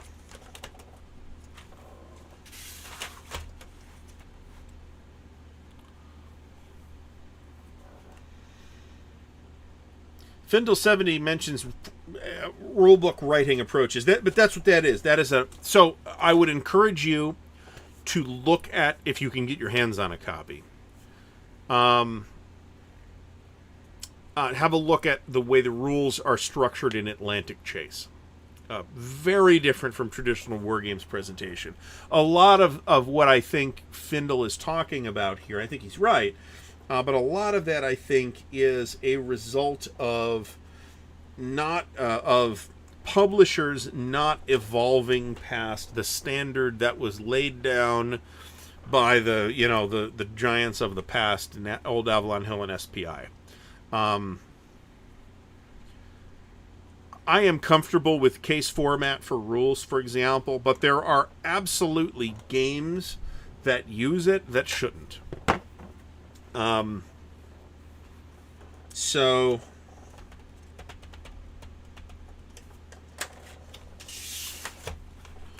we are going to spend some time over the next couple of days.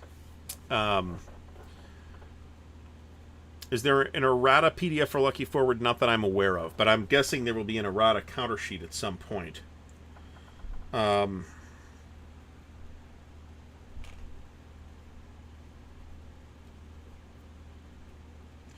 just going to put those there for now, and I think we're going to put all of the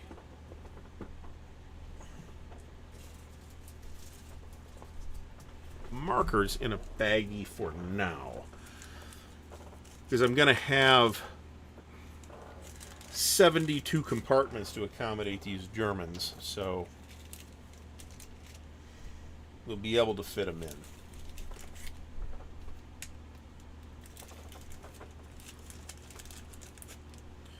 All right, so let's talk about upcoming stuff. We're not quite out of time, but we're getting there. We've got a fairly relaxed show, despite the hectic thing on the first 10 minutes.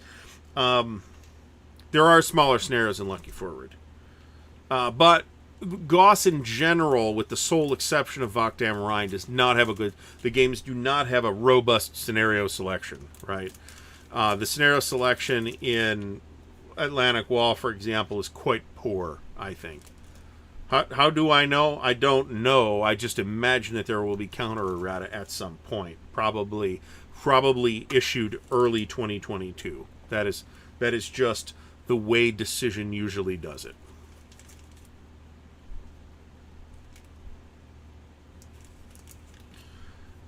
So, new arrival, Le Grand Armée, not the original SPI game, but the TSR game, the Spitzer game from Mark Akers, just arrived. I got a copy of it on eBay for the rich price of $16. So it is not. It is probably inspired by, but is not the same game as the old SPI Le Grand Armée. It is operational Napoleonics that covers all of Central Europe from 1805 to 1815, and my understanding is it doesn't really work. But nevertheless, I wanted to see it. I've wanted to see it for a long time, and furthermore, it was also pretty inexpensive. So there's that. Other new arrivals, I got some replacement boxes for a couple of the OSG titles. That's still in the works. I got one more coming, I think, for the coming Storm, which they have just put new boxes up. Clark Commando 1983, the Third World War. I have that on order. I paid for it in advance. I hope that I eventually get to see it. It is late, very late. That said, I would almost always rather see them take their time with it if they needed to take additional time than to have them rush it and end up screwing stuff up. So I'm completely okay with that.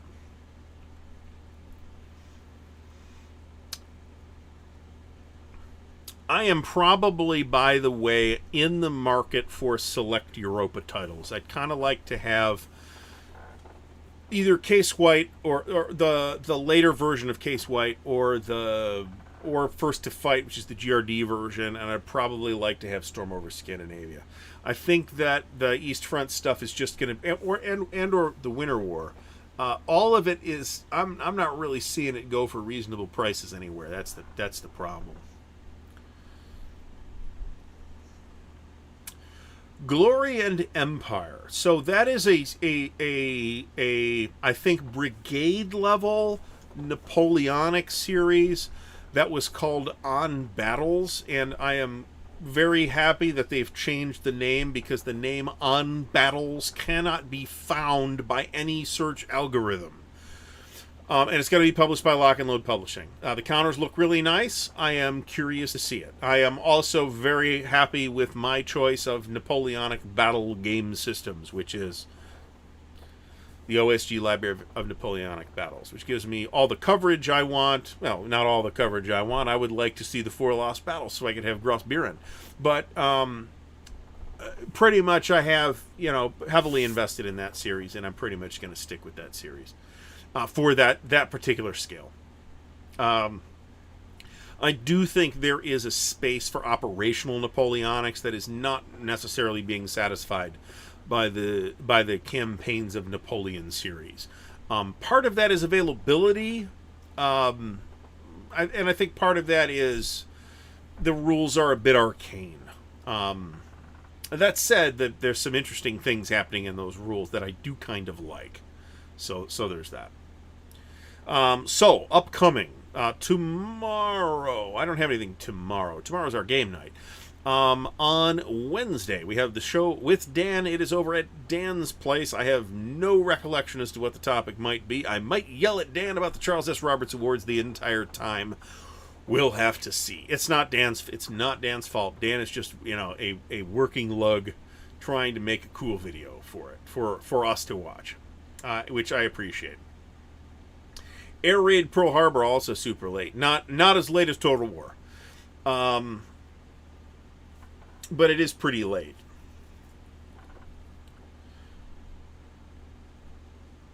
The Third World War series, that Frank Chadwick Third World War series, I have played the original version, and it is very good.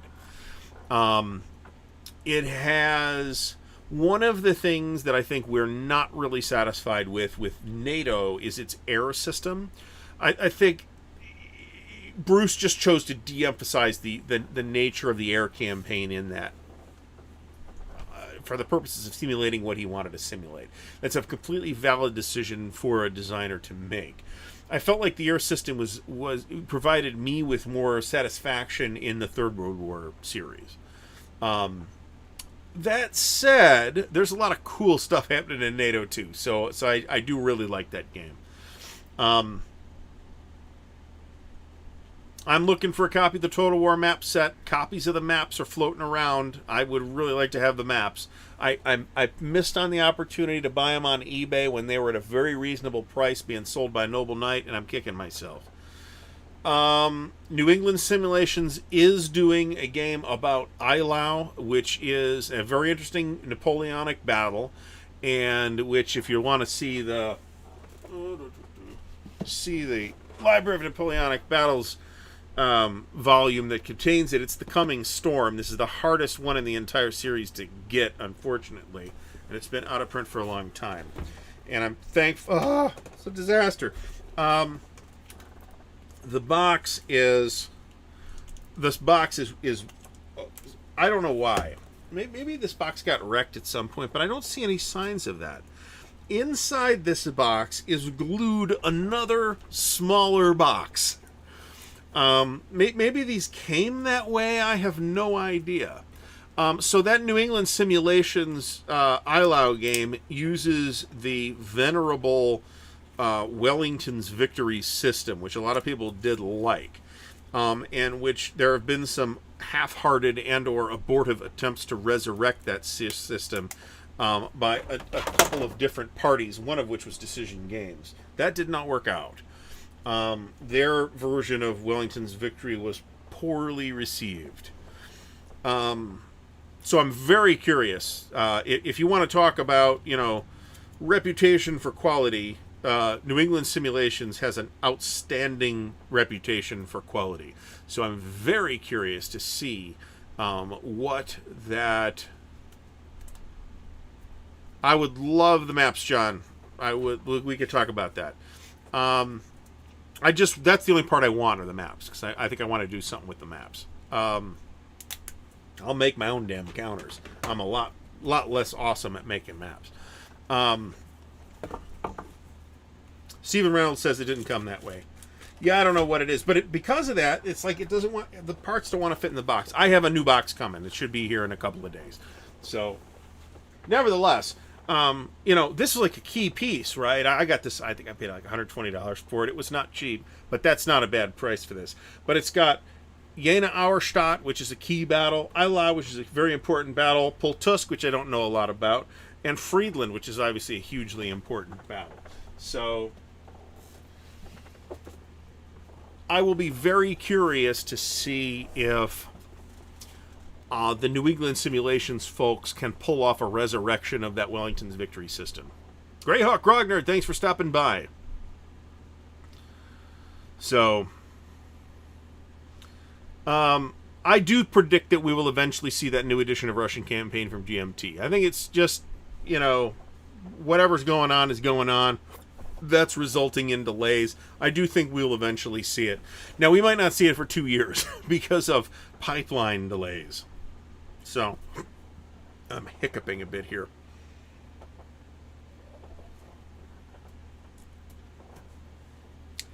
So that means that the only box I need is now the box for the Last Success. I think that's true. Yeah, the Last Success, which is also unavailable. I have all the new boxes, which are, these are very nice boxes. These are all the new ones. I feel like we should get a 3-inch box for Napoleon's Last Gamble with all the expansions. It's really hard to fit in that box. Anyway, we are closing in on out of time. So I would like to thank everybody for watching. What was our high number this evening? Looks like it was about 88-ish. Yeah, that looks about right. I don't believe that's gone to the printer yet. Considering no giveaway and me being argumentative and having technical problems right at the beginning, I think we did pretty good. So I am very happy. Okay, so, John, we might have to circle back to this. I don't think that system will be radically changed in any way. However, I think it will be cleaned up and unified. My understanding is that if you try to play those games together, there are some subtle issues that arise. The new versions should smooth that out. They have always been a game system with top quality play aids included in the box, setup cards and all that stuff. I expect that to continue. The reprint of Army Group Center is at the printer. I would not make the assumption at this time that you will see it this year. I think that's really unlikely at this point, considering the status of the logistics pipeline between here and China. I'd be shocked if you saw it before late Q1. But I think we will see it. People have been waiting for that forever. So, all right. So let's see. Limited or no stock people at Gen Con. Yeah, that doesn't surprise me at all. War games, Hex and Counter War games, have probably been affected less than a lot of other gaming hobbies, right? Because there is still a decent amount of stuff that's printed domestically in the tabletop wargaming hobby. GMT doesn't print domestically, but MMP does. Compass prints some stuff domestically. So we've seen, and companies, I'm pretty sure, like Revolution Games, Legion War Games, I'm pretty sure, I could be wrong, I feel like they publish they print domestically as well. So the only one in the series that I am missing is Army Group Center, and that's the one that's coming, so I have it on order.